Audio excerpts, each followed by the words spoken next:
Shalom Bapak Ibu Saudara yang kasih Tuhan. Hari ini kembali saya mau mengajak kita untuk merenungkan lagi firman Tuhan yang saya ambil dari Roma pasal yang ke-15.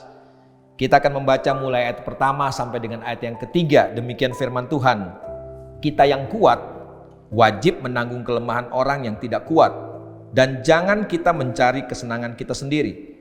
Setiap orang di antara kita harus mencari kesenangan sesama kita demi kebaikannya untuk membangunnya.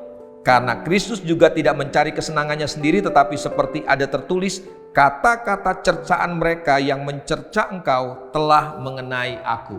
Bapak Ibu saudara dikasih Tuhan, ketika kita menjadi percaya, ada sebuah realita yang kita tidak bisa pungkiri, bahwa tidak semua kita mengalami pertumbuhan yang sama. Tidak semua kita mengalami pertumbuhan iman yang sama. Tidak semua kita memiliki iman yang sama. Ada beberapa di antara kita dalam kumpulan orang percaya, dalam komunitas kita sebagai orang percaya, ada orang-orang yang agak terlambat pertumbuhan imannya, agak terlambat pertumbuhan rohaninya. Mereka tetap ada dalam keadaan iman yang lemah. Dan firman Tuhan katakan ini hal yang sering kali terjadi dalam sebuah komunitas orang percaya. Dan kita, kata firman Tuhan, kita dipanggil bukan untuk tidak peduli kepada keadaan dan situasi seperti ini. Kita dipanggil justru untuk mengorbankan kepentingan kita, mengorbankan kesenangan kita, supaya kita bisa memperhatikan orang-orang yang masih dalam tanda petik lemah secara iman. Makanya firman Tuhan katakan kita wajib menanggung kelemahan orang-orang yang tidak kuat, dan jangan kita mencari kesenangan kita sendiri. Kita wajib. Kata wajib itu harus, Bapak Ibu saudara dikasih Tuhan. Tidak ada tawar-menawar lagi.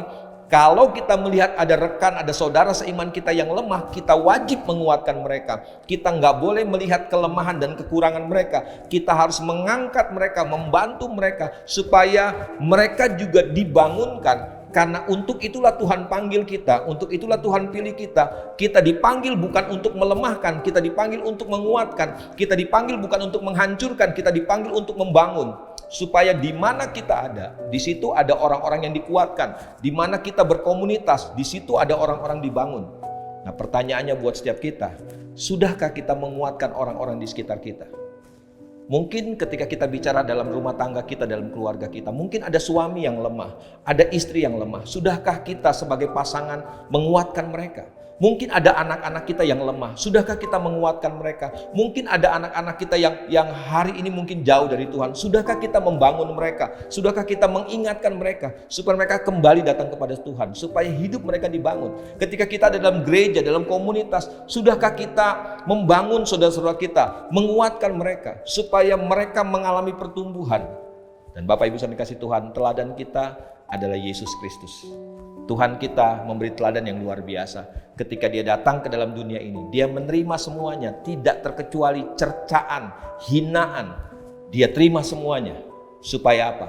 Supaya ada orang-orang yang dibangun, supaya ada orang-orang yang dikuatkan. Mari Bapak Ibu saudara kasih Tuhan, kita dipanggil untuk menguatkan, untuk membangun.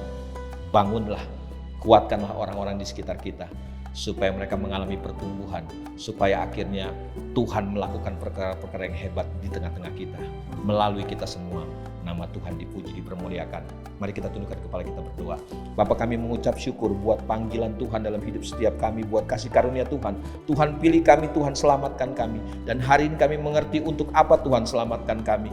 Kami dipanggil bukan untuk memperhatikan diri kami, mencari kepentingan kami, menyelesaikan urusan-urusan kami semata Tuhan. Tetapi kami dipanggil juga Tuhan untuk membangun, untuk menguatkan, bahwa ada orang-orang yang lemah di sekitar kami Tuhan. Dalam komunitas kami Tuhan ada orang-orang yang masih lemah, masih terbelakang Tuhan. Kami berdoa hari ini Bapa, biar Tuhan berikan kami kekuatan dan kemampuan. Kami berdiri sebagai orang-orang yang melakukan kehendak Tuhan, supaya di mana kami ada Tuhan, di situ ada orang-orang dikuatkan, di situ ada orang-orang yang dibangun Tuhan, supaya kami mengalami pertumbuhan bersama-sama Tuhan.